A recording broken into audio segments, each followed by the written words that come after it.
তিনটি জনপ্রিয় গেম যেখানে আপনি যদি ভুলেও হ্যাক ব্যবহার করেন তাহলে আপনাকে শুধু ব্যান করা হবে না, বরং এমন শাস্তি দেওয়া হবে যা আপনি কল্পনাও করতে পারবেন না।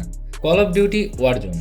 এই গেমে যদি আপনি হ্যাকিংয়ের সময় ধরা পড়েন তাহলে আপনার ইন গেম ক্যারেক্টারকে কোনো অস্ত্র ছাড়াই রাস্তার মাঝখানে দাঁড় করিয়ে দেওয়া হবে। আশেপাশের সবাই আপনাকে দেখতে পারবে, কিন্তু আপনি তাদেরকে দেখতে পারবেন না। H1Z1। 2015 সালে এই গেমটি মাত্র 1 সেকেন্ডে 28,000 হ্যাকারকে কোনো কারণ ছাড়াই ব্যান করে দিয়েছিল। তবে তাদের সামনে একটি শর্ত রাখা হয়েছিল, যদি কোনো হ্যাকার তাদের আইডি আনব্যান করতে চান তাহলে তাদের একটি ইউটিউব ভিডিও বানাতে হবে। সেই ভিডিওটিতে তাদের কোম্পানির কাছে ক্ষমা চাইতে হবে এবং ভবিষ্যতে আর কখনো হ্যাক ব্যবহার করবে না বলে গ্যারান্টি দিতে হবে। সিএসগো।